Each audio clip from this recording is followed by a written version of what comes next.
Cool. You're all being recorded. Anything you say will forever live in the cloud. So speak cautiously. All right. So today we have a calculator, which I'm super excited to share with you. I made it, I don't know, 3 months ago or so, and I've been perfecting it ever since. And it's finally to a point that I am no longer self-conscious showing it to other people. I think it's totally dialed in now. So this will be a really cool tool for you guys to utilize as you underwrite future deals here. And then we have two deals, if not a third one, I think just came through my email. Sean, that's you sent that. Love it. Cool. I guess we'll just haul some ass and let's try to get through all three of them, and it'll give us three different opportunities to use the calculator. I'm going to send you the calculator link right now. I'm going to send it into the chat, and then we will. Uh-oh.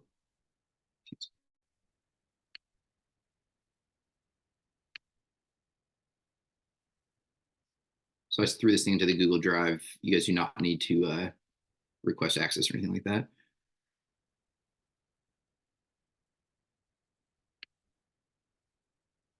And it is now in the chat.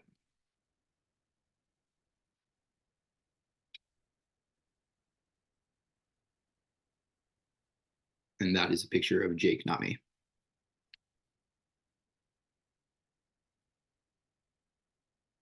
What's up, Billy? You are just on time, my friend. In the chat, I just threw up the link for our calculator that we're doing our underwriting with. Sweet, thank you. You got it. All right, let me do a screen share and let's do it. So deal number one, let's just start with yours, Anthony. Do you want to give us a little quick background on it? I'll say it's a pet grooming salon and let you take it from there. Yeah, so I had posted on a local page here in Smithville, Texas, which is about an hour from Austin, and I just put on there, looking to buy a small business. Well, this lady contacts me. She lives in Smithville, which is where my kids go to school, and she owns this grooming salon that has two locations in Austin, one North Austin, one in South Austin. Um, so we get to talking. This is not listed on any market, so it's off market, which is awesome. And I just been talking directly to her. Met with her twice, with my wife, as well, and with her husband. And she has some pretty good motivation. Uh, it's been in business since 2018, um, and she's just kind of looking to get out of it. I mean, she has a 3-year-old, a 10-year-old that she homeschools, um, and her husband runs another business. So and she just stays home and takes care of her kids, and she just kind of wants to be done with it. So she has some good Okay. motivation, and she's open to terms. So So is that motivation that she just wants to spend more time with her family? yeah, she's ready to just kind of be done with it. So Ballpark, how old do you think she is? in her 40s. Okay. And how active is she in the business?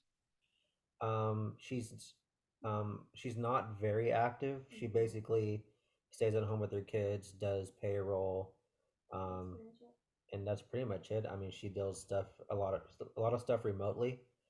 She goes in maybe once or twice a week at the most, if that, if needed. If her groomers or whatnot need her, they pretty much run themselves. So that's kind of the best part of it. Okay. And how far away are the two locations? From her, over an hour, How far are they away from each other? 45 minutes. North Austin, South Austin. So 25? less than 45, Oh, depending on less than traffic. 45. Okay.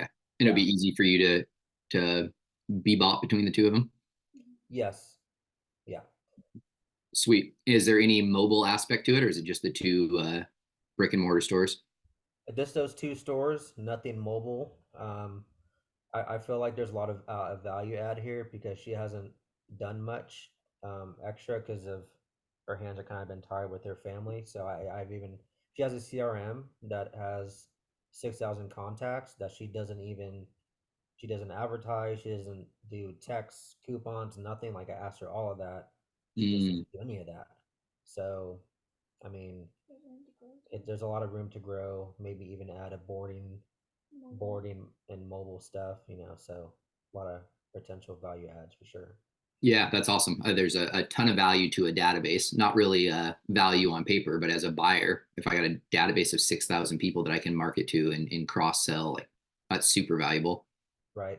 And I would assume, not being a grooming salon expert, but that mobile is probably more profitable. I think selling anything retail at the front is going to be 30%, probably 50% plus margin selling biscuits and leashes and stuff like that. And if you can do the boarding, I know that's super profitable. So those would be super natural bolt-on services in addition to just trying to grow your customer base.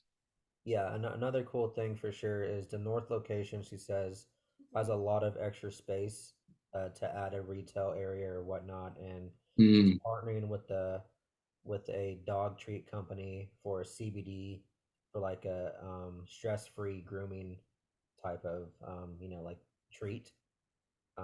So there's a lot of stuff that she's been doing. She just doesn't have the time. So yeah, yeah, that's fair. I would assume 90% of dogs would probably prefer a CBD treat prior to getting their nails clipped and butts washed. right. All right, let's see what you got. I purposely only blacked out the top and I didn't look at this because I wanted it to be done in real time with you guys. Awesome. So we have 3 years of P&Ls dating back to 21. So we have 21, 22, and 23 P&Ls. Let's see what we got.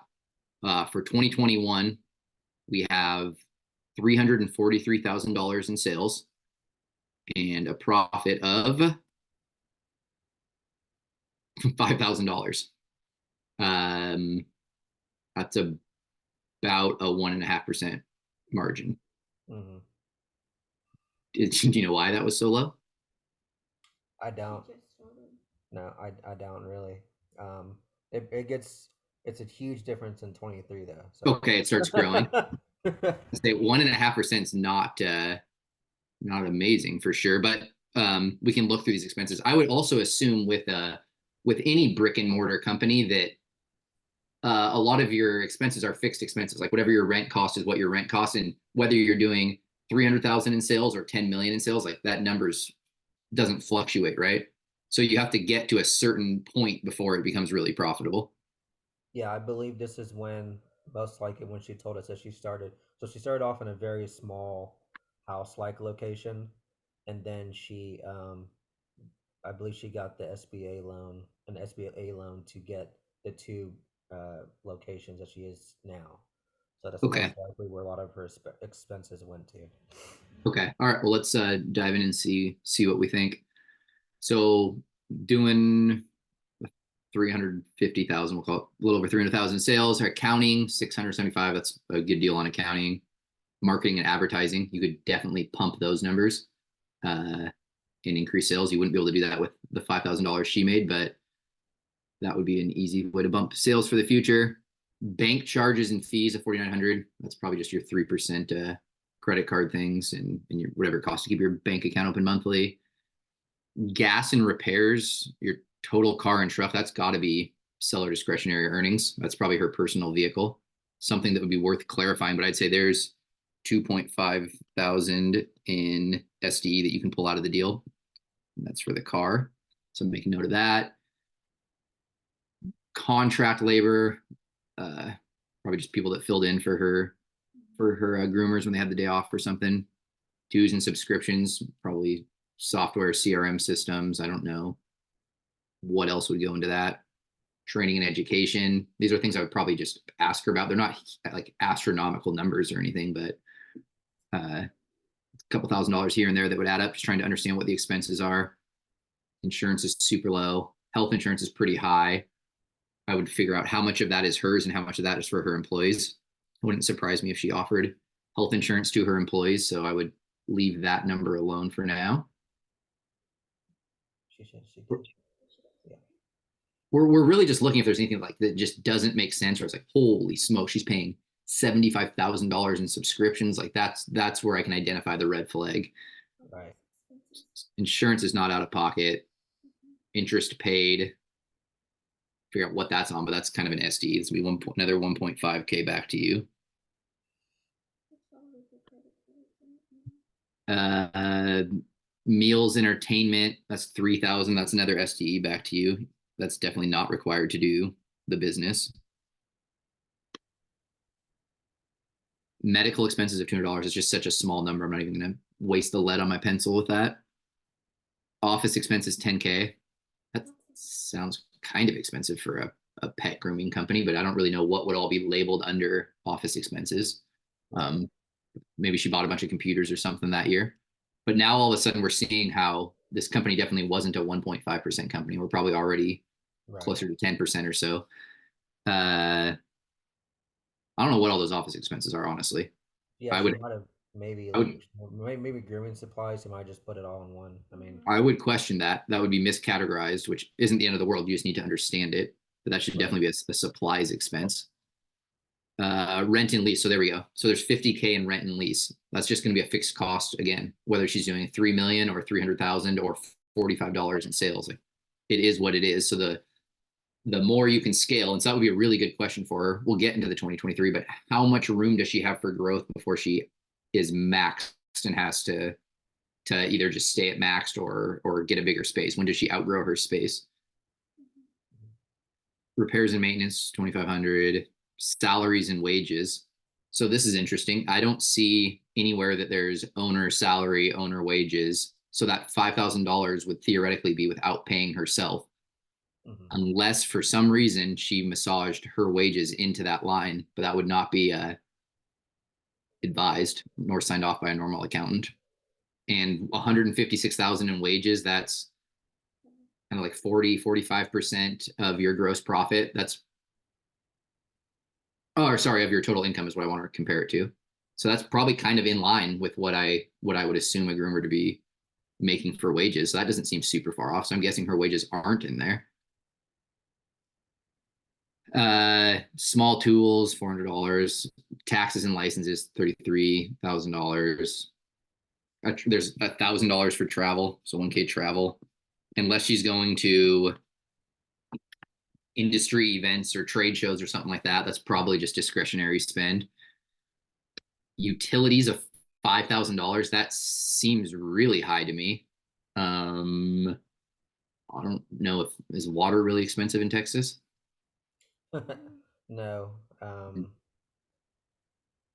not sure unless she's accounting for HVAC. She has some HVAC utilities and stuff like that, which I Could do be. HVAC, and she was telling me about a bunch of HVAC maintenance because of the hair. So Oh, getting caught up in the machines yeah, and the filters and everything. yeah, a lot of I don't PM even have thought of maintenance. that. So. I mean, maybe I would just understand it. Um, the phone and internet of $2,800. That's relatively pricey. I would think you could get that lower. Yeah, for But sure. these aren't those items. I'm not giving her as a sellback. I'm saying, oh no, that's what you paid. That's the cost. Unless she's like, no. I pay for my entire family's cell phone bill, and here's a reason why the utilities, and she can prove it, right? It's Right. you say it and you got to prove it. But for now, I wouldn't include that back into seller discretionary earnings at all. Website design, $800. That seems reasonable. Yeah, I mean, there's not any huge red flags or anything that I came across that was like, oh, that explains it. So at the end of the day, in 2021, her company made 5,500 on paper, and then I got another 4,000, 7,000, $8,000. Let's say her company made, let's be generous. We'll be very generous. We'll say she made $15,000 in 2021. And again, that's without paying herself even. Let's hope 2022 is a little more shiny.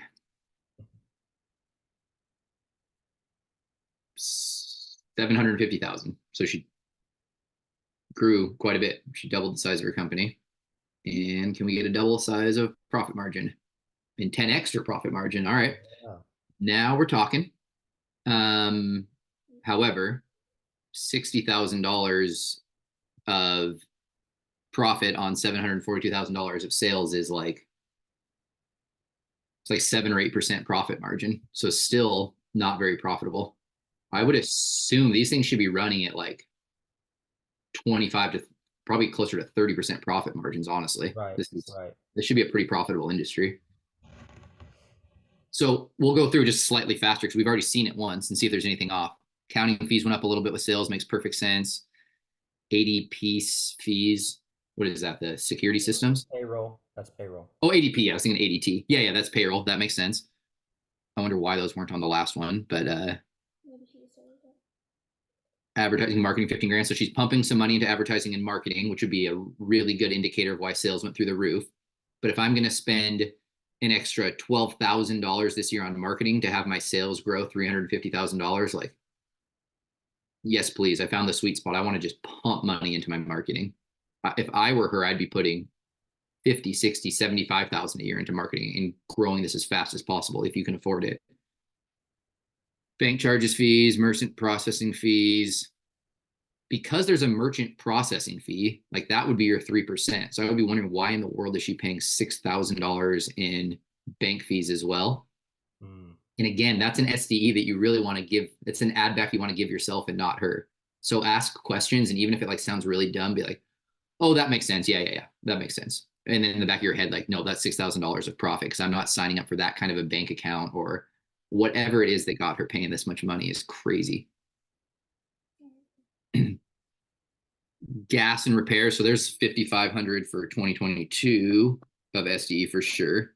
55K for the truck.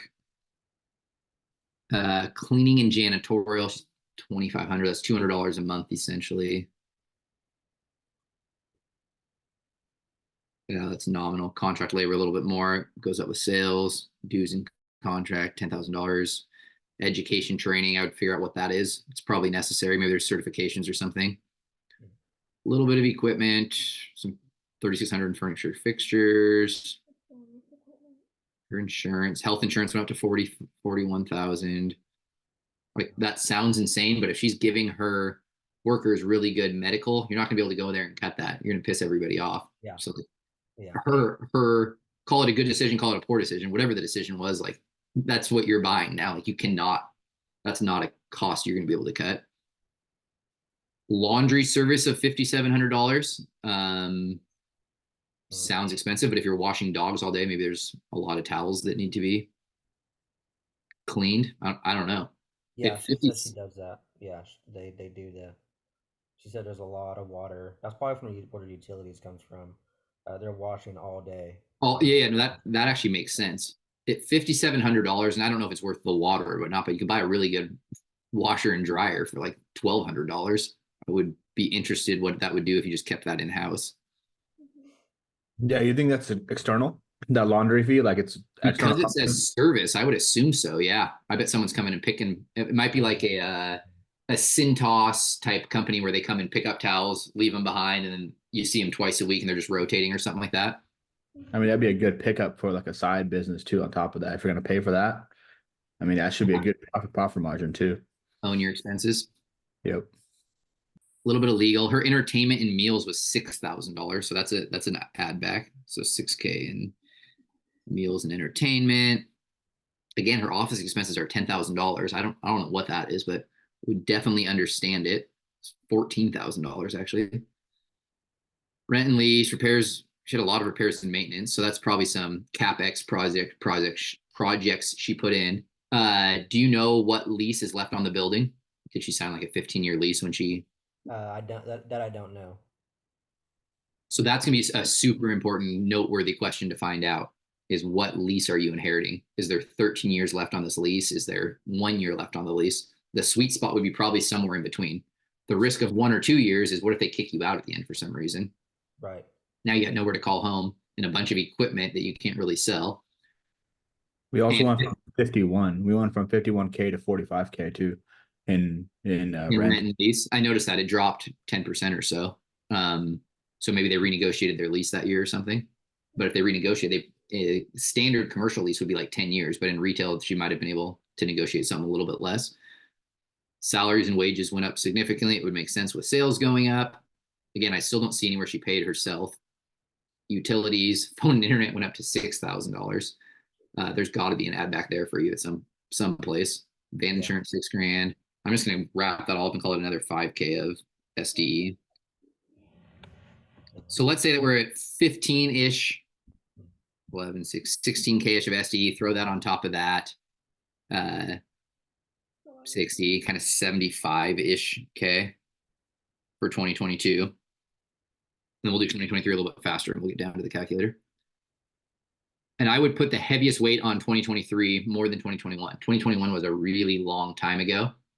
So what I'm looking for is I just want growth trajectory. I want margin preservation. I don't want it going backwards. You can't go much lower than 1.5%. So that was a pretty safe that that was going to go up. But I would put the most weight on the year 2023 because that's what's relevant. So again, just about doubled the business again. 1.2 in sales and did 214,000 in profit. So really quickly, it's like 15, roll number to 15%. It should be just above 15%, 214,000 divided by the total income, which is 1,278. Yeah, 16%. So again, still almost like half of what it should be, but we're getting year-over-year growth on it.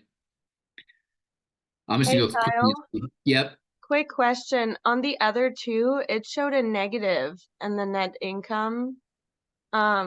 Is that normal? Like just for tax reasons that they were doing that? So yes, people will show a negative for tax reasons. Yeah, you're right. It was actually a And negative. the other one was negative I didn't even 57,000. see that. Yeah, good eye. That really good eye. That got past me. Yeah. So small businesses will purposely make it negative, so they pay less taxes. It's kind of a strategy. However, when reading the financials, we can tell how they did that. They bought a truck, or their utility bills were insane. They did an office build out. They did something strategically. And on these P&Ls, I'm not seeing any strategic reason why they would be in the negatives.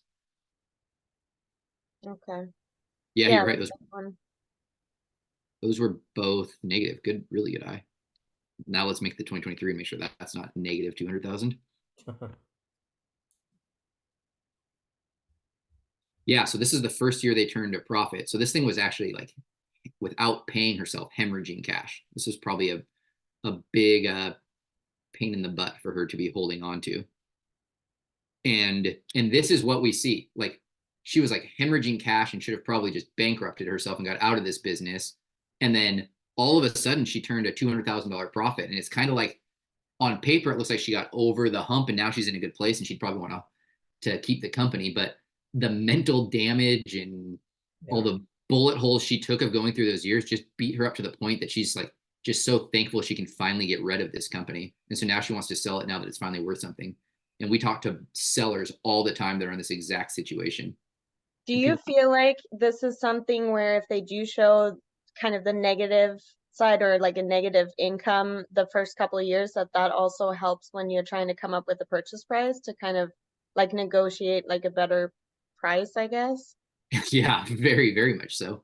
I think Okay, you but if politely, like they had it justified why there's like a loss, right? Because of those bigger purchases or whatever it may be, that's maybe a different story versus like what we're seeing. Okay. exactly right. Your business operations were running at negative, essentially. You could argue Yeah. she had some SDE, so it's like, all right, your company didn't actually lose 5,000, it actually made 10,000, but you're still not making money at the end of the day. Right. Your company didn't lose 50,000, it actually lost 25,000, but like you're still actually losing money. A company that's negative on their P&Ls is not worth anything. Thank you. Yep.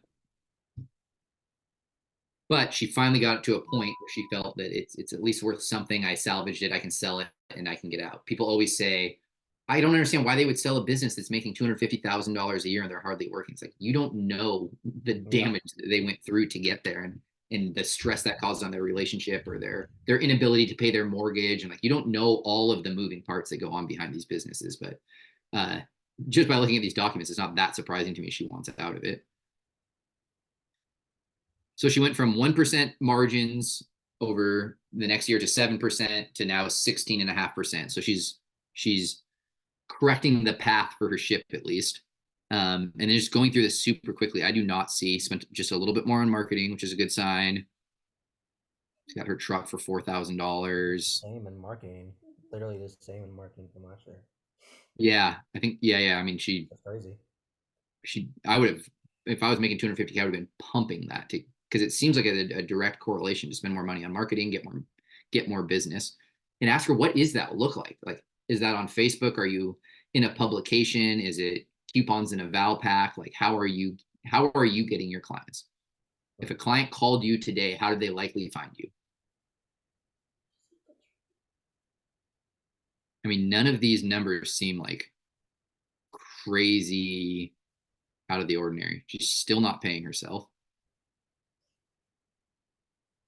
Her So utilities continues to go up. That's I probably I just asked wrong. her. I asked her how is she paying herself, or not how, physically, but I asked her like what she's paying herself. But she said she pays herself like 1,000 a week. Yeah, it's like 1,000 a week. So basically like 4,000 a month. So it's not really Okay. much. No, it's not very much. And I mean, it's really not. And I debate, I would challenge anybody that's going to own a business making 4,000 a month to just go get a job. That's so Right. much less, that's so much less stress and risk, and you can Yeah. make more money. Like, if that's all you're doing for, this is not the correct path, in my opinion. You need to be compensated for the risk and the time and the sleepless nights and the blood, sweat, and tears you have to put into making these companies successful. But so she's taking that out of the balance sheet as a draw. So that's why we're not seeing it on the P&L. If you saw the balance sheet, it paints a little bit more broad of a picture. Okay, so let's just, for the sake of simplifying, let's say this company is going strong at 225,000 a year, and that we trust that we're going forward, we're not going backwards, we have the margins under control. Like, these are sustainable numbers. We'll give her the benefit of the doubt.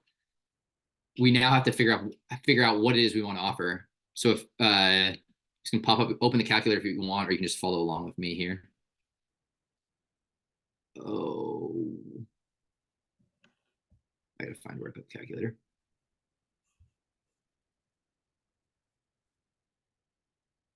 Let me just pull it out of the chat. Might be faster.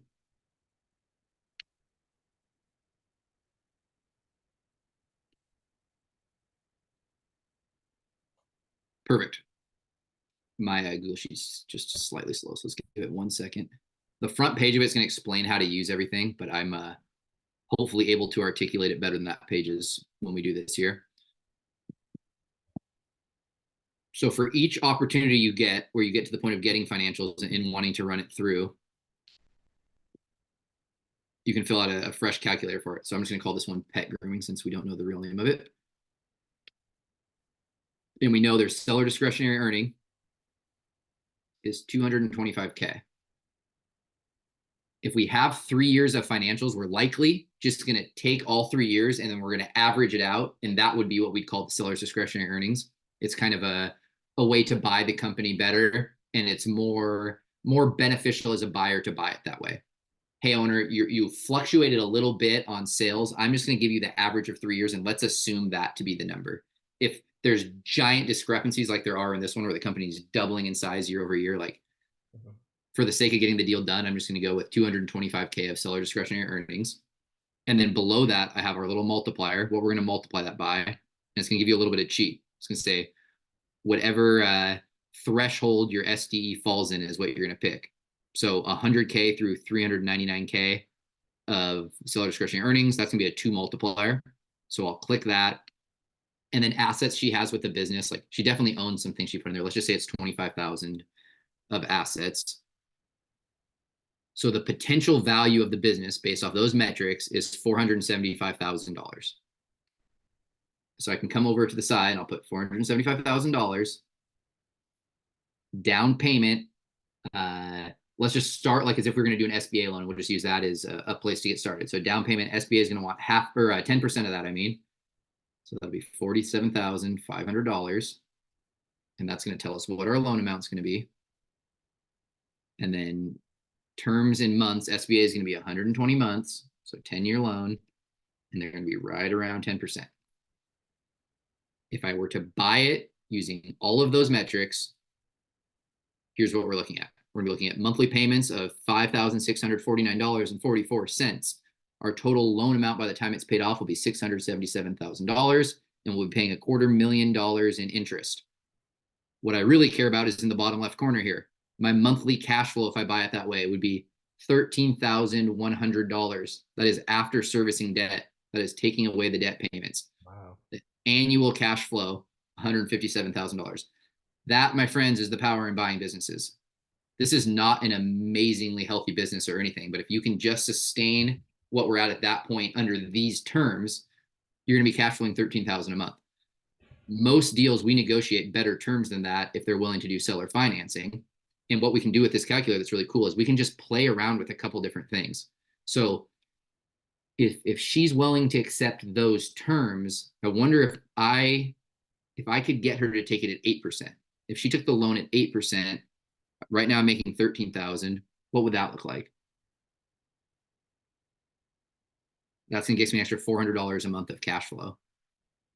What if I could kick the months out longer? I can lower the interest more. I can offer her a lower purchase price. You can pull any one of these little levers and see what it actually does to the thing, to your monthly cash flow. So this is where, when it gets time to get creative on how we want to offer and structure a deal, I just come over here and I play around with the purchase price. I play around with the down payment, the terms and months of the loan, the interest rate, and I can really find a way to find a sweet spot. But ultimately, the deal that I end up offering, I want to be something that's gonna be really, really strong cash flow. Can I be completely wrong about this business and it only kicks off at half of what I think it's going to, and I'm still making a strong cash flow, so I'm protected? The greater the cash flow, the lower the risk. I want low risk and strong cash flow. Like that's the intangibles of ever buying any company. Now, I know that this lady told you that she wanted 3 million cash for the business. Well, actually, she gave 3 offers, right? Offer 1 was $3 million and we'll do a seller financing deal. Offer 2 was pay me in all cash and I'll do it for 2 million. And offer 3 was I'll just be a consultant and help you open your own business. Yeah. And whenever she told me those numbers, I asked her how she got it. I was like, I literally asked her, is it because you're multiplying your revenue? And she said yes. And then I was like, okay, because typically you multiply the profit. And Correct. So that was kind of the end of that convo. I didn't really want to dig into her yet. But that's kind of going to be our next conversation. So she thinks as of now that she's going to get 3 million for this. So that's the hard part. Yeah, and honestly, if I were you, I would present her with the facts and be kind and do it nicely and make it fun loving and touchy feely as possible. But at the end of the day, first of all, the SBA is never going to touch this deal in a million years. The valuation just doesn't work. So you could come back and say, hey, I like the business. I'd love to pay. Like, how about I pay whatever the SBA thinks it's worth, whatever the bank thinks it's worth? Can that be a deal? Because if you agree to the $3 million, 10% down, 10 years at 8%, you're going to lose $14,000 every month. Like it's literally impossible to negotiate terms in which that's going to work. But she told you that she would do $2 million.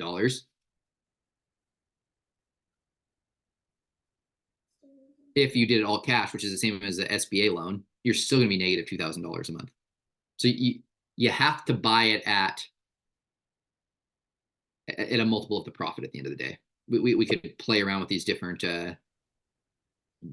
levers all day long. Like at most, I think because it's still pretty small, like it maybe it's worth 3x. Maybe that's a fair thing. So let's come over here and say, let's give her 3x for it and see if that works out, because it kind of gets her closer-ish to the number that she really wants. Right. And at 3x, the company's worth about $700,000. So it's 700. I'd put 10% down. So my loan amount is going to be $630,000. Do it over 10 years through an SBA loan, 10%. It's still going to cash flow over $10,000 a month. I think people get really caught up on, I'm only going to give you a 2.2 multiple of that because X, Y, and Z, and I read this book. And like at the end of the day, if the deal cash flows, I don't care if I'm giving you a 1 or a 9 multiple. Like that is actually irrelevant to me. It's, does the deal cash flow and make sense, and am I protected? Yeah. So she I mean, on one of these options, she's basically asking 5,000 per month for 22 months, at which time you should be able to qualify for a 7A loan. So, I mean, I guess she's looking for 5K a month, but that was with the 3 million. She says though you're going to give her 200,000 down, plus pay her 5,000 a month for 22 months, and then the deal is going to qualify for a loan. So it's like, yeah, after I've paid you over $300,000, then it's going to qualify for a loan. So you're admitting to me right now that it's overpriced and the SBA wouldn't qualify it. Well, I think she's saying that because she said that she's willing to stay on for us, and help us transition for a while. So that's another good thing too. She's willing to do that as well. So I would, you're not like friends with her outside of this, right? no. I would, I'm going to say, I say this politely, but it's not really polite at all.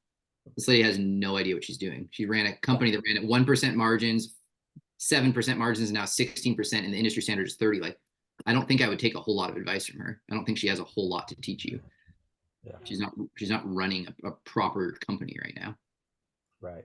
So I would, if you want to buy it, I think right now my biggest thing is your delta is so far away from where you are and where she is, right? It's going to be crazy if you can actually explain to her what the real valuation is. And at the end of the day, she had a number of 3 million in my head, but now I'm going to settle for $700,000. It's like 25% of what she was hoping for. I don't think, I think that's a big mountain to cross, but if you can do it, I mean, it would cash flow $10,000 a month. Yeah, I think I can bring it up to her, and basically she doesn't really have another option. I mean, what is she gonna do? Just close it? That's the power. And the SBA is probably not even going to lend it, honestly, which is another chip for you, right? The SBA is not going to lend on it. I'm willing to do it. I'm willing to buy into you. I like you. I like what you've built. I want to grow it. Keep your legacy alive. But this is all I can pay. And I even explained to sellers, like, let me show you the math I'm doing and how it's going to cash flow and how it's going to work. Like, you explain to me how I could buy it using your numbers. It's impossible. I'm losing money every month and taking on the risk. What would be the best? I guess if I were to, because you're saying the SBA is not going to finance it. What is the reason for that? Is that because of the percentage, the profit? I think the fact that 3 years ago it was doing 1% margin and she's not paying herself. Last year it was 7%. 2 years ago it was 7% margin. She's not paying herself. This year it's 16% margin. She's not paying herself. And do talk to the SBA. Do not take my word as gospel, but I cannot imagine they would finance this deal. Right. Okay. But you could give her SBA terms. I'll give you the 70% down. You're going to have to be the bank. She doesn't want to be the bank for 10 years. I guarantee that. But what if she was the bank for 5 years?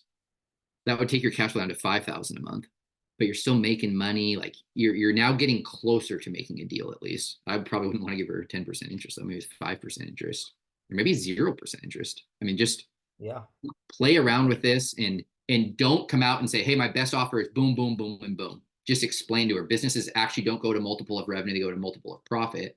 On paper, your company lost 5,000. Then you lost 55,000. Now you've made 200,000. If we average those out over 3 years, like buyers do, you're averaging $100,000 a year in sales. Like if I took that and multiplied it by 3, your company's worth $300,000. I'm willing to give you a little bit more than that because I believe in you and I believe in the future of the company.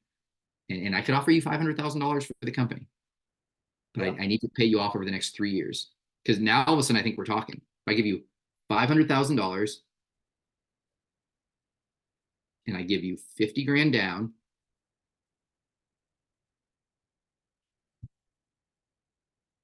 you're going to finance $450,000. You're going to do it over the next 5 years. I'm going to give you 5% interest rate. Now all of a sudden you're making your $10,000 a month after servicing debt. Like now all of a sudden you kind of got a deal. What would a million with 0% interest? And that's the fun thing to play around with. Taking interest off is pretty aggressive, and then changing the years a little bit is pretty aggressive too. And that number just sounds good, to her, or it would sound better to her. Yeah. So if you gave her a million, like 100K down, you'd make a little less than 4,000 a year on a 5-year thing. But could you just even kick it one more year just to give yourself a little bit of safety? I'll pay you over 6 years. Now you're making a little over 6,000. Well, because she was asking 5,000 a month. Yeah. So So there's Get your rid of 5,000 a month. there's 12,000 a month. That's more than you were asking for, lady. How long would it be if we gave her 5,000 a month? How many payments? She's not going to do that. That would be so long. That would be more than 10 years, I think. Yeah, it'd be way more. 5,000 a month for a long time. Maybe 7,500 a month. 50% more than you wanted for the next 10 years of your life. Welcome to retirement. And you're making 11,000 a month.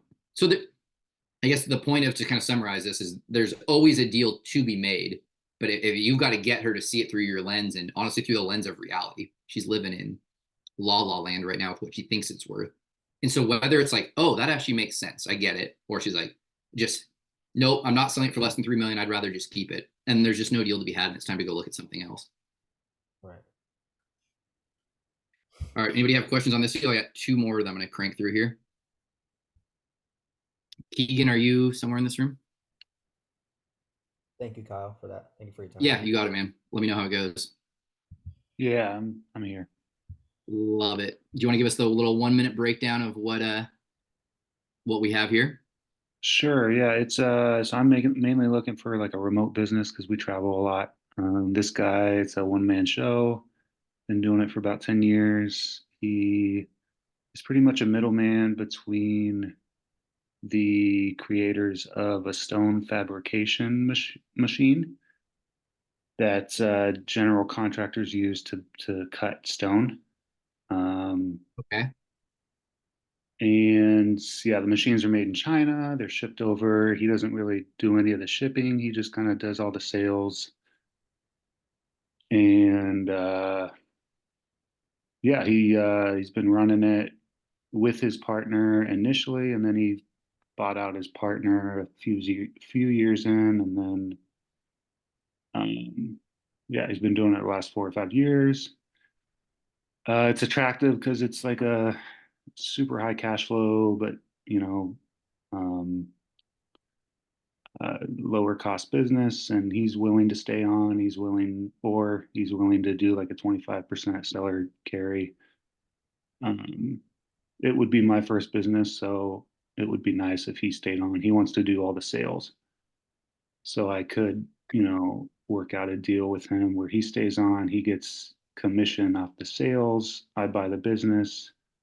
And it's kind of a win-win. He kind of teaches me the ropes. I take it over maybe a few years from now because he's just wanting to slow down and travel more. Okay. Is he getting nearing that retirement age a little bit? Yeah. Okay. Sorry. He's selling the actual machines? Yeah. Okay. Okay. And his clientele base is throughout the country. There's like 30, 40 places all over the country. Um, yeah. Do you know how he finds his clients? This isn't something you're going to post on Google local services or Facebook ads. I mean, he has a website. He doesn't have a strong webs or like internet following or Google or nothing. Okay. Um, And yeah. you're happy to replace him? Would this be your main gig at this point? Yeah, I mean, I'm trying to get away from healthcare and trying to do something else, and so I'm willing to kind of, I don't know, work with him and kind of learn the business. Okay, so you'd be prepared to go full time into this. Yeah, I wouldn't say full time. I mean, he works like 20, 30 hours. He can take vacation off anytime he wants. He travels, which is another big attractor. Is he physically ever touching things, or he's kind of playing broker? He finds the deal, he goes to the manufacturer, he ships it to them directly, and he just makes the markup. Um, Like, he's not physically. It's completely remote. So he doesn't have a warehouse where he's holding inventory or anything like that at all? No. Okay. What is he asking for the business? 450. 450. And how long has he been in business? Do you know? It's been around for 10 years. 10 years. Okay. He's asking 450K. Perfect. All right. Let's see what we're looking at then. We've got 1, 2, 3, 4 years worth of, I don't know what you would call this. Summary income statement. That makes enough sense. Yeah, And this is all he below- provided. So Yeah, you cannot buy the company with only seeing this first and foremost. You want to see like an actual income statement where you can actually see the expenses so you know what the heck you're looking at. But this would be a an appropriate starting point. And you could ultimately, Keegan, you could make an offer based off this information, but in due diligence, I have to see the P&Ls for each of these years because I really need to understand your expenses. But this is nothing more than a summary, so it paints a picture, but it doesn't tell the picture, I would say. I'm trying to just even figure out what the heck I'm reading here. Okay, figured it out. Up here is gonna be your whole summary, and then down here is all of the the seller's add backs, discretionary earning, all the add backs, and he's doing the work for you by telling you what they are. I've got a slight problem here though, which is my screen bar is on top of the numbers. Okay, I'll deal with it. So let's just quickly go through it. For 2020, he did $463,000 in sales. Cost of sales, just gotta just mean cost of goods sold. 250,000. His company made $180,000 on 463,000 in sales, which is extremely good margins actually.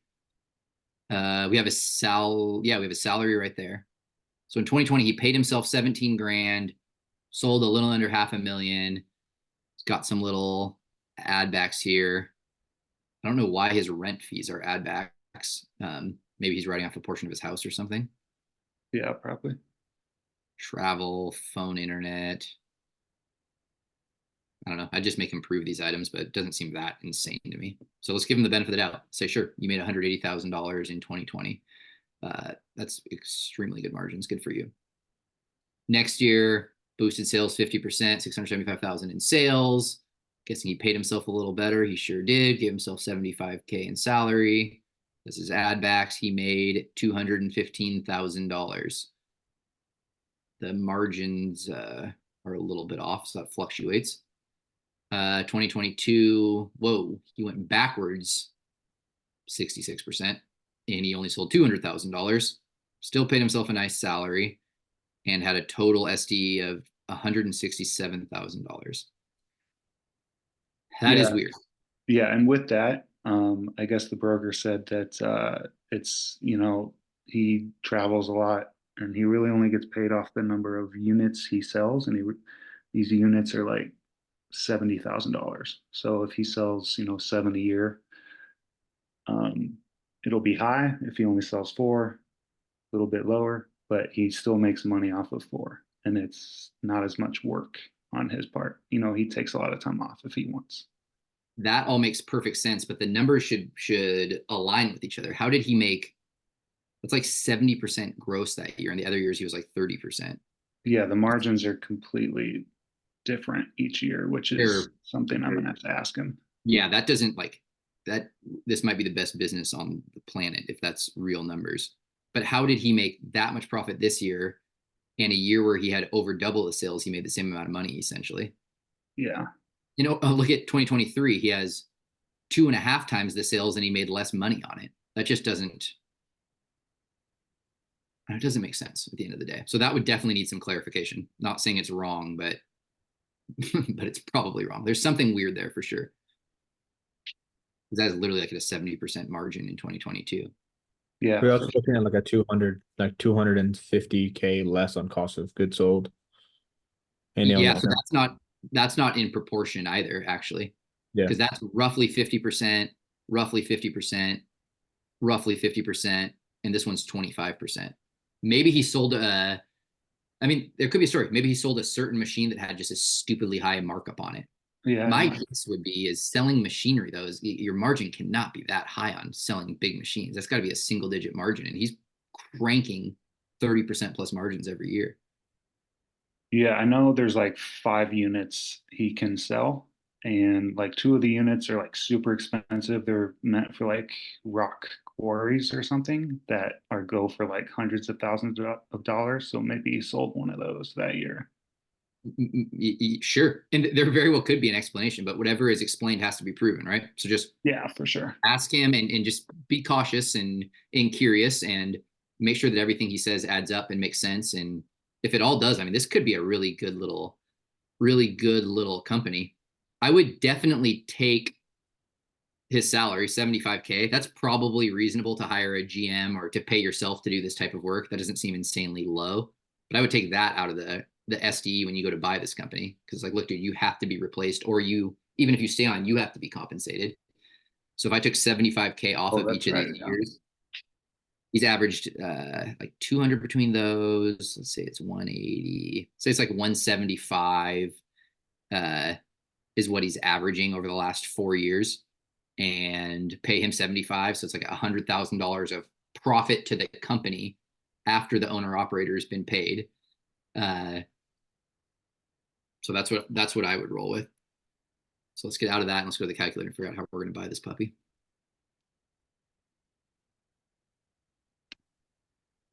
So rock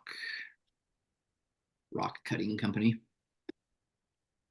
His average seller discretionary earnings was like 175K. It's been around 10 years. You could definitely debate whether you think it's a 2 or a 3X. Honestly, I would not really debate it very long. That's a 2X in my opinion, because it's so dependent on him. There's not really amazing systems in place. And at the end of the day, he's kind of pushing paper. This isn't really a big company. He kind of created a broker model, which is fine and profitable. So be it. I'm assuming 0 assets. So at a 2X, your company is going to be worth $350,000. He wants 450K. What did you say about the owner financing? He was open to 25% or something? Yeah, I think it was like 25%. He would finance up to 25%, or he would finance if you put 25% down? Up to 25%. Okay. So this might be another situation where it's like, let's see what the bank thinks it's worth, and that could determine what I'm willing to pay for it. But let's pretend the bank goes for it. Unless he gives you better terms than the bank does, I would probably just go with the bank loan at that point. $45,000 down is your 10% down. If he wants to finance like 20% of it, the bank will probably let you get in at like 5% down instead of 10% down. But let's not make up too many scenarios in our head yet. The bank's going to want 10% interest. So if you just did a standard SBA deal on his current terms, after you service the debt, you'd still be making a little over $9,000 a month. That's a 450.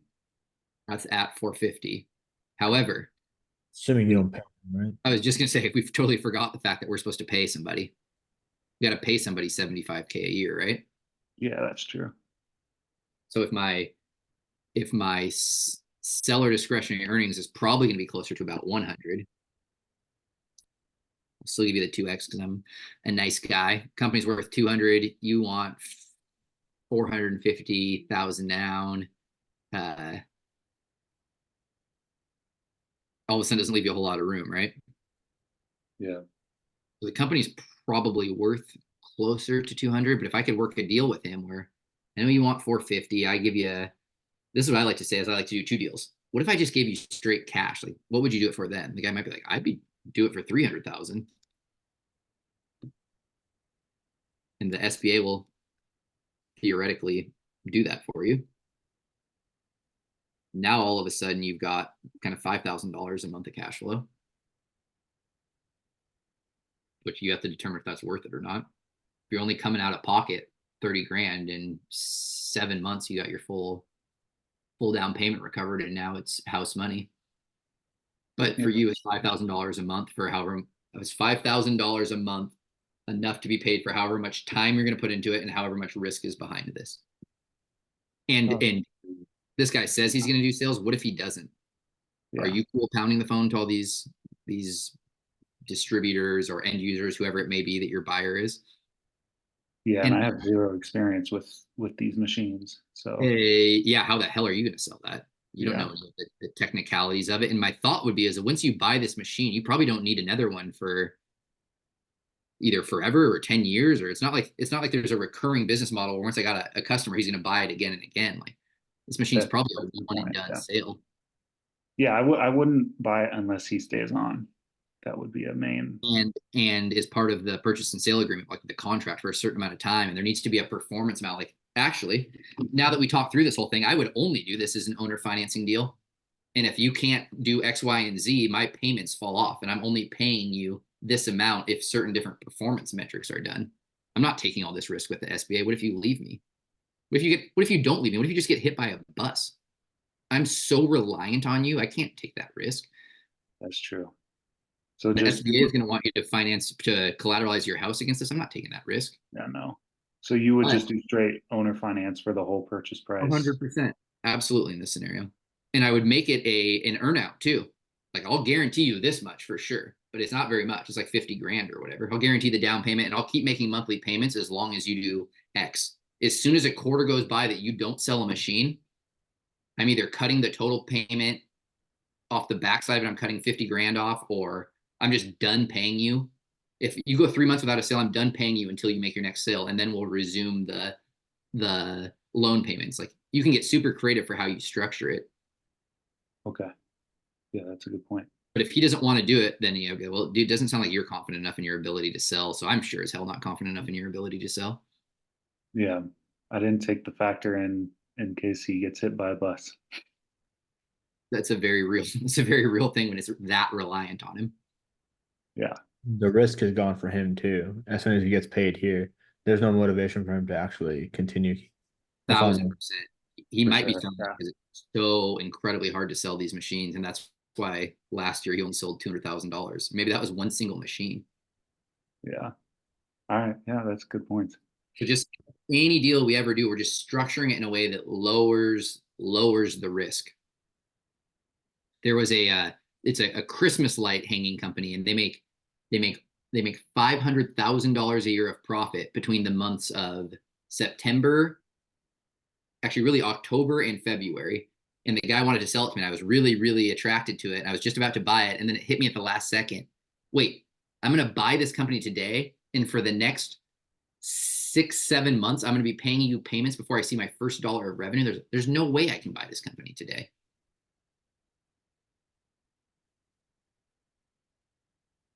Yeah. So, Downside risk.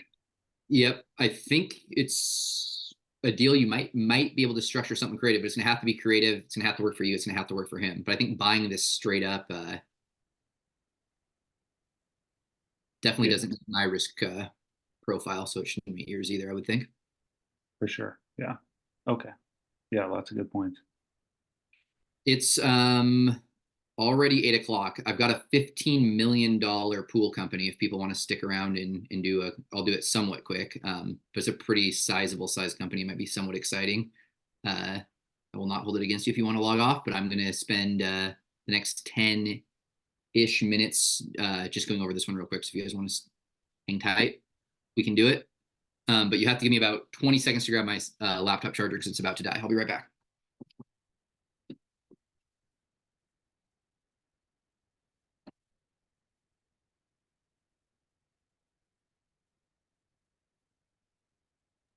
What are you guys ever?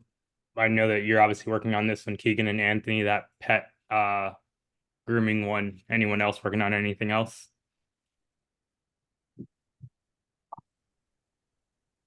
Yeah, I'm working on a security company right now. I Sweet. like physical security, like Yeah. for strip malls and stuff like that. Legit. I like it. But it's night shift. That's the problem. Yeah. Those security companies are legit. So I'm a nurse and I used to do like IV hydration, and I got this guy who runs a security company. And it was in one, I was like, I didn't know security was like this lucrative. It's City Guard. I don't know if they have those nationwide or just here, but it was like, I was like, you clearly have money because your house is one of those like mansions, 40-foot, like sky high ceilings. I was like, you got money with your Corvette and the Maserati in the front. I was like, dang, dude, I should be charging you more. Yeah.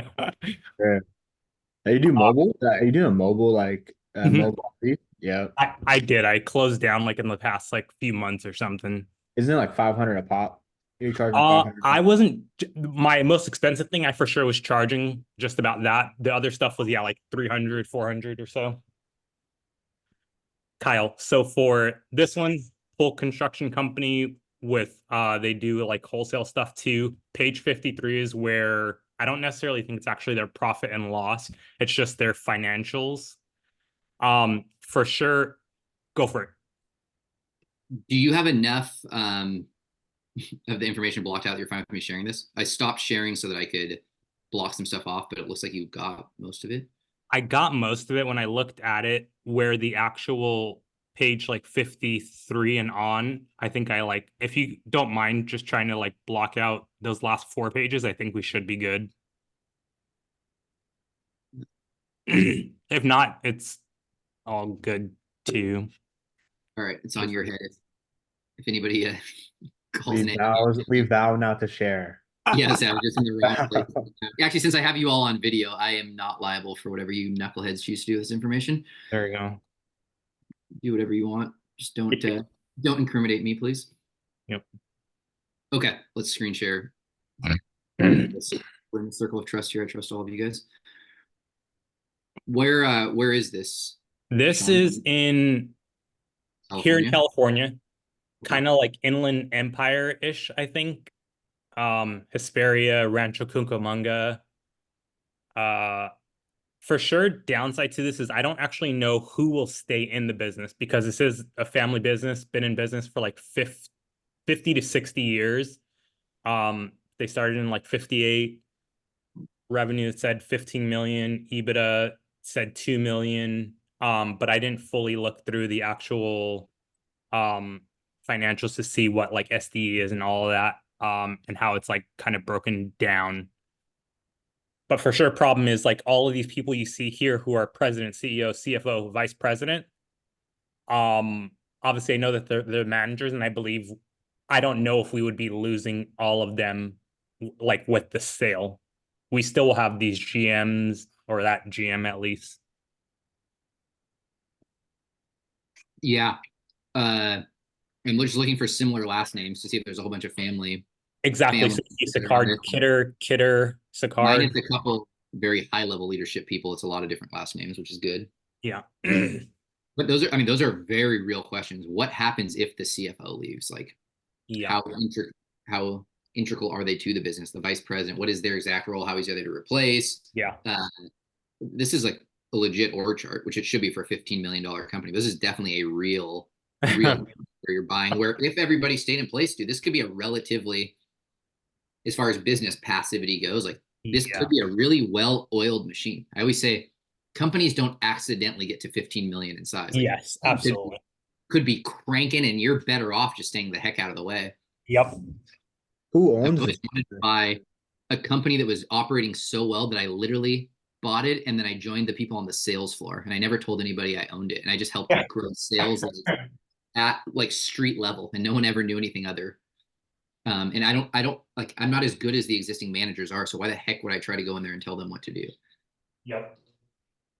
There's a high level Really funny to go onto the sales floor and just be like, hey, like, can I get like $500 if I like sell this? And you're just like doing it for fun or something in a hobby. Yeah, right. I don't need a spiff. Are the 4 people that are on leadership board, do they own part of the business, or is that just one Joe? He's the one that owns everything.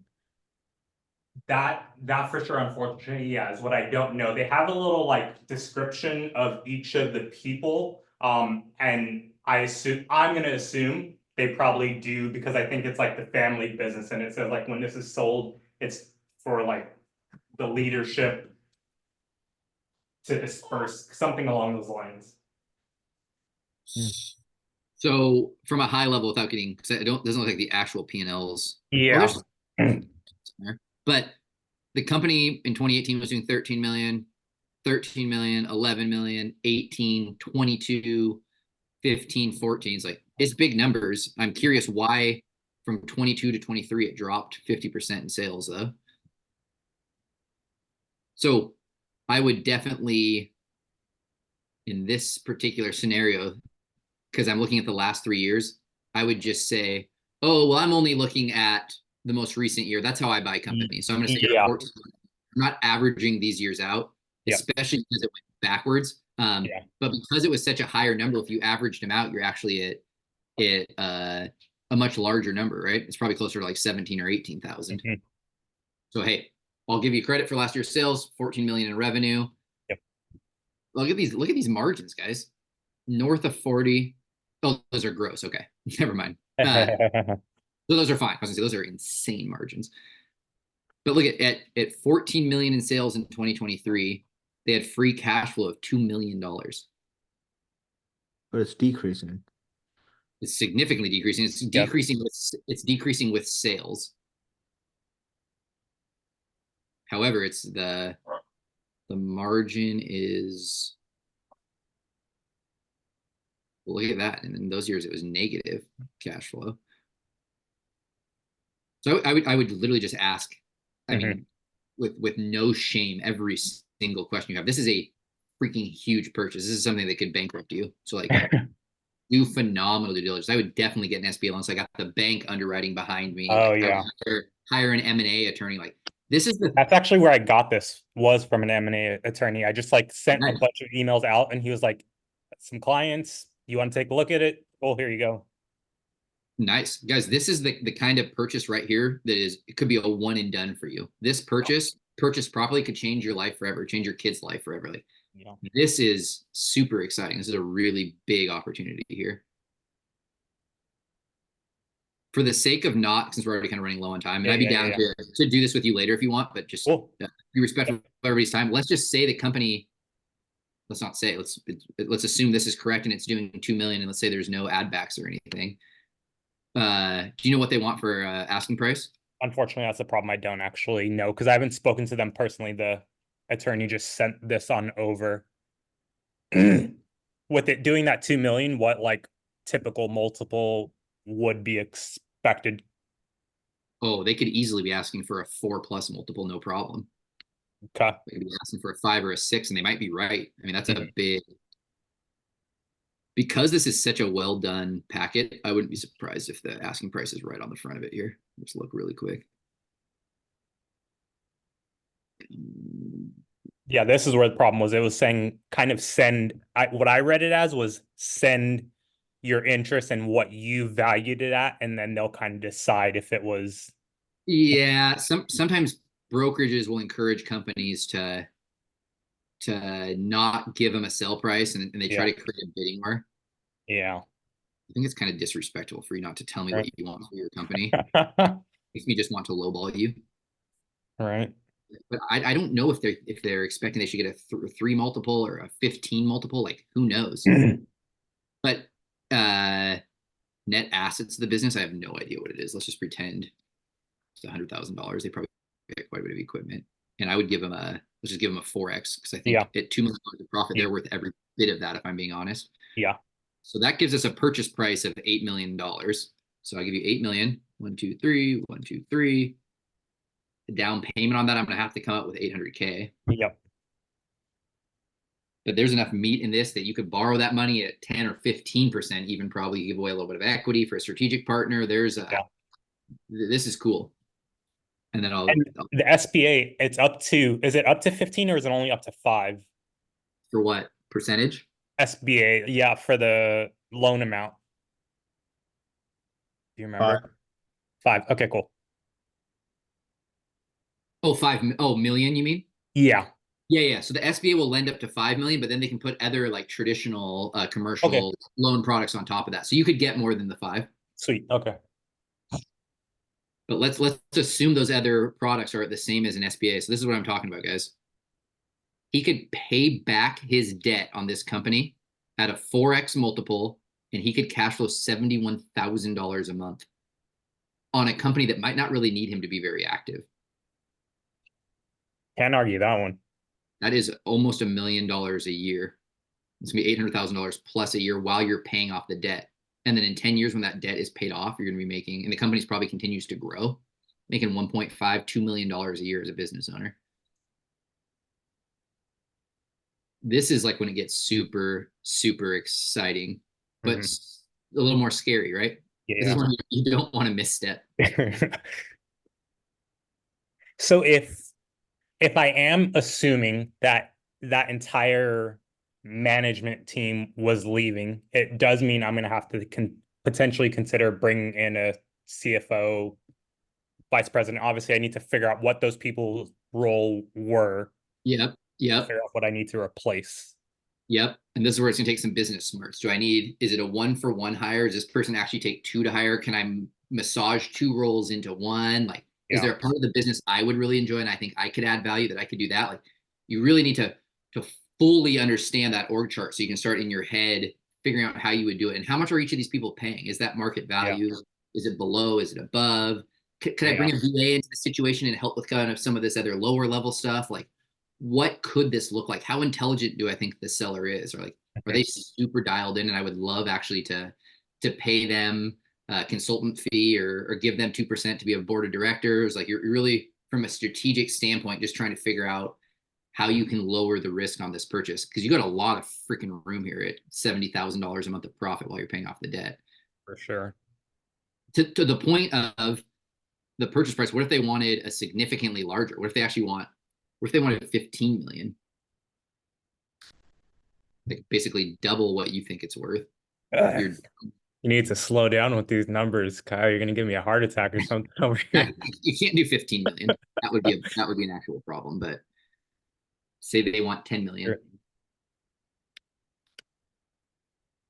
Which would be a 5 multiple, right? Yeah, Like kind of couple of years, that's going to be like pretty normal. Oh yeah, $10 million deal. Looking at that would be nothing. It's like 45. So you're still cash flowing almost 50K a month on that even. So again, the multiple is not quite as important. 5x sounds really, really rich to me, but the company's making freaking $2 million a year, and you're still going to profit 50K a year.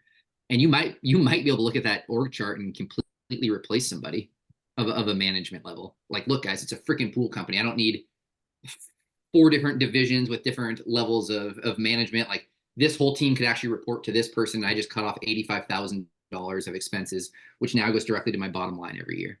Yeah. I would not recommend doing that in your first 15 days as head of the company. These are things you're kind of keeping in track in the back of your mind. Watching. Don't sink the ship or do anything that pisses everybody off, but it's just things you're keeping in mind. Sweet.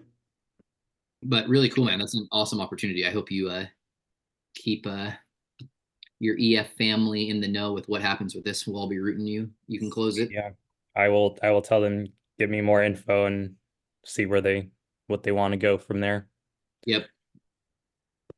Is it important to like already have like an entity? I honestly just put on the NDA like my personal information stuff because I have nothing set up. Like, I'm new to this business stuff. No. Cool.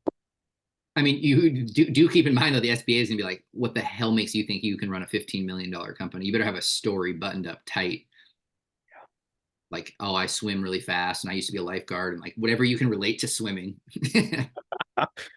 I would make up. I used to help my best friend's dad owned a pool company. He kind of mentored me. Like, I would find like facts as to why you should be good at doing this, because that's a big loan and the bank's going to be looking at you a little bit crooked no matter what. Yeah. So maybe on this scenario, having an LLC actually might not be the worst idea. An LLC that sounds like a pool company. Like, I've been cleaning hot tubs in my neighborhood for the last 15 years. Boom. Pool Breeze Services. Yeah, exactly. Name it something similar.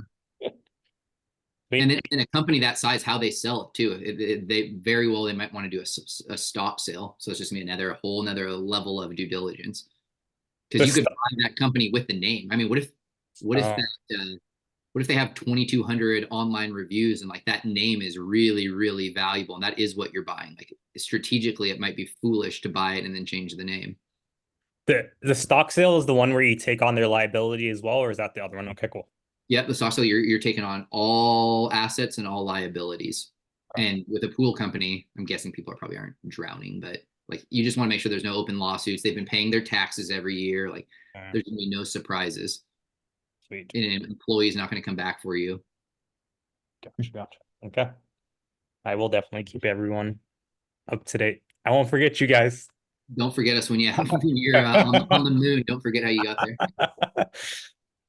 Sweet. What's What's shout the out. other option if not a stock sale? An asset sale, which is gonna be the most common on kind of smaller businesses. But asset sale, all I'm buying is your assets and your goodwill. And the goodwill is it's the online reviews, the phone number, the website, stuff that doesn't really have any intrinsic value, but it's like the DNA, the meat and potatoes of the company. But it doesn't normally mean like name and stuff like that. Okay. I'm gonna buy your name theoretically, but I'm not buying your business license, your EIN number. Like I'm gonna put that as a DBA under my holding company. So we keep buying these super small cleaning companies that they don't really have any online value or any online reviews. Their website sucks. Their phone number's not really ringing. Like if I want, I could buy your name and throw it under a DBA of my company that I eventually fold, or I can just throw it into my Rainier holding company and not buy it at all. But an asset sale for companies 5 million and under, home service businesses, that's gonna be what you do 99% of the time. It's way less due diligence. It's way less risk. It's just how businesses are sold. Sweet. Thanks, Kyle. You got it. Floor is open to anybody that wants to talk. Yeah, so I have a question about, so my next action step would be to get that business evaluated by a bank. That way I can also bring those numbers to her. And then also the calculator numbers to her and kind of go from there. So what bank? Or what do I Yeah, I think so. I think before even talking to a bank, maybe just having a very open conversation with her. Because what if that saves you an hour, 90 minutes of your time talking to a bank to figure out what this is? Sure. The bank might also look at you a little bit side-eyed, bringing them this kind of a deal. Might lose a little bit of credibility because they're like, that's priced so far off. So if you go to the bank, don't tell them. Say she doesn't really know what asking price she wants. Can you help me evaluate it? Rather than, you think it's worth $3 million? Because you already know the answer to that. Okay. So But I would go to good local banks. So out here we have like Banner Bank, BECU, kind of credit unions, and then I go to bigger one like a Key Bank or US Bank or Bank of America, or get a couple different opinions, 2 to 3 banks. You could call a couple brokers because they're gonna have really good relationships with SBA lenders. Ask them what they think. Gotcha. But at the end of the day, before you even do that, you've got to talk to her and see if, like, hey, if the bank says it's worth this, would you listen to them and still be interested in selling it? Can we agree to buy it at what the bank thinks it's worth? Would that sound fair to you? Right. Sounds fair. And then at that point, you can totally, well, the bank said this, and based off my calculations, and I'm taking a lot of risk here, and I'm taking money out of pocket. I'd have to make at least a nominal return. So based off the numbers, this is what I could pay, and I can even show you how I came to those numbers, and hopefully she's a reasonable person. Definitely.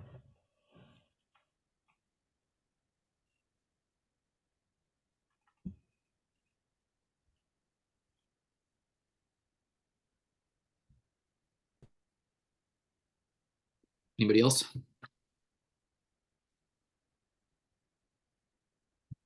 Are people starting to at least peruse on BizBuySell and click on a couple different things and taking some interest in this, whether or not you're talking to brokers yet or not? Looks like Billy was trying to talk, but his mic's muted. Yeah, can you add the calculator to the chat again? When I signed in, I was after you added it, so it didn't show. Yep, I'll do it right now. Thank you.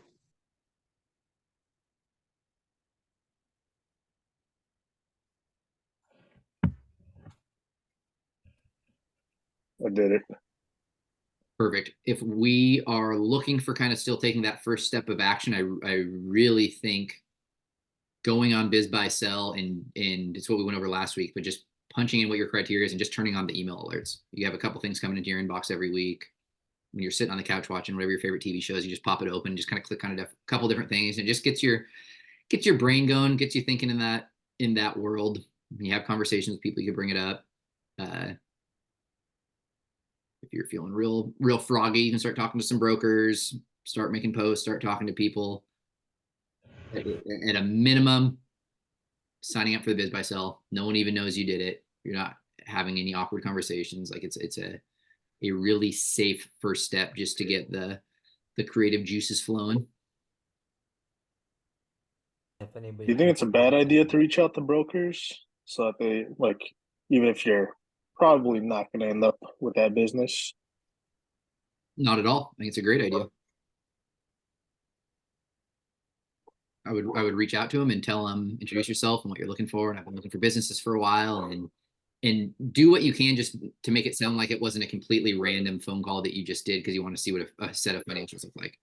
Hey, I've been looking for businesses for a while. I've really been interested in insert industry here. And so this opportunity kind of has my attention. I was wondering if I could, what you knew about the opportunity, and they'll tell you a few things. Hey, this sounds really interesting. Would it be possible to see the financials? I'll say, sure. I'll send you an NDA, sign it. I'll send you all the financials. And then bring those, if you don't know, bring those financials. We'll look at it on next Tuesday and go over it and say, hey, this looks like it might have legs to it. Why don't you reach back out to the broker and see if you can meet with the seller and ask them some questions.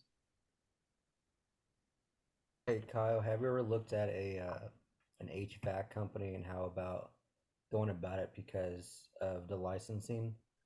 So that's what I own a small HVAC company in the Austin area, and I'm looking to absorb another one. I guess how does the licensing work if I were to buy one for the name and the reputation and whatnot to add it to mine? How would you go about that? And like, how does the licensing work? Just use my license or their license? How does that work? Yeah, if you're going to absorb it into yours, I would assume, definitely don't quote me on this, but I would assume that your license would suffice if you just roll it into your company, because each company only needs one master license, right? Right, right.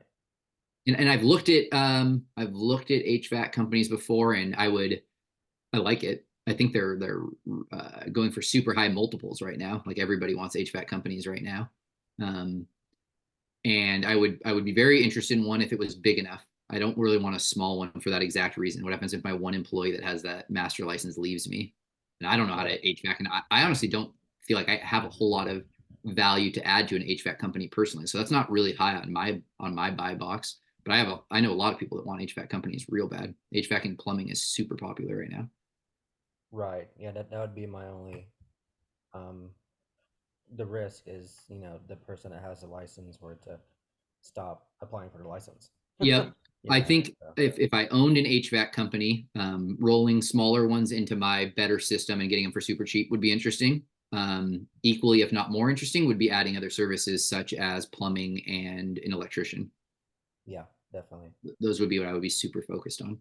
Yeah, there's one here that does roofing, plumbing, electrical, freaking everything under the sun, home services, all rolled in one.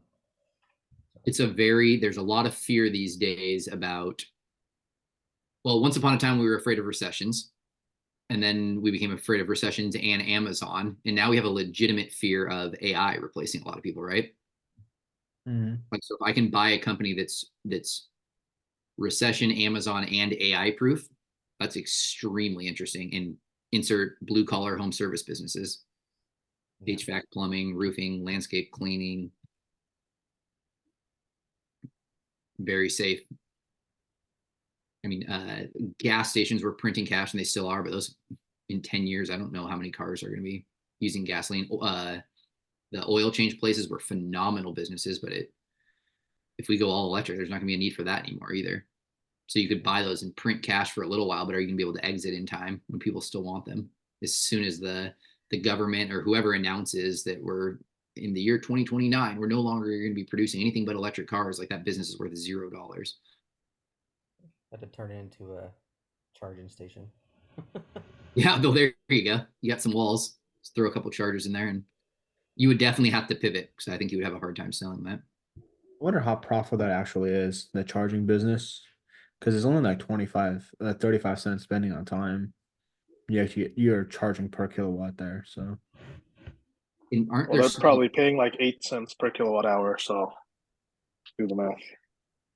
Yeah, it would be a scale game, right? You'd have to have a whole bunch of them.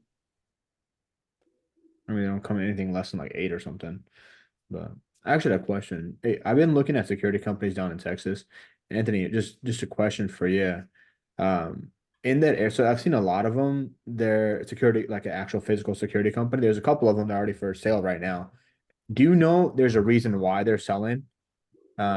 Like there's a lot of stuff going down in Texas, or there's not, like, or is it going like super nice now and no one needs security anymore down there? Because I've seen a few now in Texas where they're selling. Mm, not that I can tell you, man. I mean, are they? The, I guess it depends on how old the owners are. You know, I mean, a lot of these baby boomers just are gonna age out, and there's gonna be so many businesses for sale. Yeah, no, I'm just afraid of like they're selling for a reason. Like there's I've seen multiple of them in Texas that are selling, especially in the Dallas, and I think mostly like a couple in Dallas and then in Austin as well, that they're selling. But I thought there'd be like a reason why. No, not Oh, that I it's can tell streets are you. so much safer now. I don't know. So Definitely not in Austin. I mean, they need them in Austin with all the freaking homeless and stuff here. I would yeah, think after too many years of running a security business, you'd just be tired of dodging bullets and getting punched in the face and stuff. I mean they're looking at 1 million in cash flow, and then they're trying to get I think flaw five, five 5 mil for a purchase price or something like that. I was like, oh, that seems pretty cool. We can probably make that work, but I just don't know why. There's like a lot of them, not a lot. I'm saying a few of them for selling right now. So I'm like kind of wary about that. Why are they selling? How is the like liability and insurance on that? Like on the for the employees, is it pretty high? I'm not the liability for the business. Yeah, I think we're looking at about $15,000 a year. That's just for the business. Well, from what the P&Ls I've saw so far, but um, So for the a bigger employees business are that's down south though. So in the Atlanta area, they're got like 150 plus employees, yeah. and they're asking for a lot more. So yeah, it just depends what company it is. So Are they like the employees? They're W-2 or 1099? they're W-2. All of them are W-2, especially the one in Atlanta. But then Atlanta is also a lot tougher. So yeah. Yeah, So we'll I see. I mean, don't know how that's gonna go, but I mean there should be lower wages down there, but that's another thing too. So I don't know if going to find a business that's across state, like basically across the other side of the state. That's another thing too. And I was like, well, it's established and the owner doesn't do much in the actual business. He cares about the vision, but nothing in the actual day-to-day business because he has 150 plus employees now. And that's what I'm trying to like figure out. Maybe I can just fly down there for a few months, figure out what he does, and then make it remote. I just don't know if that's a smart idea to do in the first one, the first security company across state lines, across like the whole state. So Might be hard to get lending on that. It's probably a bit overly cautious or just a a perception that I feel like I have more control if it's close by, but something about buying a company across the country, like if things started going bad, what would I actually do to fix that? Like not much. I could fly out there a little bit, but like if I can't see it, touch it, feel it, and like actually know the employees and interact with them and stuff, like I don't really know what's happening. And is someone conspiring to go start their own company and take 30% of my staff with them versus, and again, it might be perception, but if I'm here and I'm talking to them all the time and we have a little bit more of a relationship and I can touch it, see it, feel it, like I just don't feel, I feel like there's a less likelihood of things like that happening. gotcha. Yeah, I changed my criteria. If I'm gonna go over like across state borders, it would be in the lines of like 100 plus employees. Bigger. I like that. I think the bigger the company, the lower the risk. That's why I was like, okay, cool. As long as it's like over 100 employees, I at least know something's it's not gonna like break the next day if someone leaves. Um, but that's also an internal risk for me is like, okay, do I just fly down there now or how are we gonna do it? So that's another thing too. So different scope on a state lines at least. Yeah. But, cool. Nice guys. Well, appreciate everybody's willingness to participate in good conversations and whatnot. And we will continue to do this every Tuesday. Not to let the cat out of the bag, but we're going to start doing once a month on a Tuesday, like just a get together, kind of a happy hour, drinks, hang out in person. We'll have some cool guest speakers. We'll make it fun for sure. But so we'll do these 3 Mondays out of the month. I think it's going to be the third Tuesday of every month. So keep your eyes peeled for that announcement. Awesome. Eddie, yeah, hit me up offline about hopping on private calls. We've got something we can work out. Cool. Cool, guys. Thanks. Yep, we'll catch you next Tuesday. Thanks for hanging out. Thanks for having us. Yep, take care.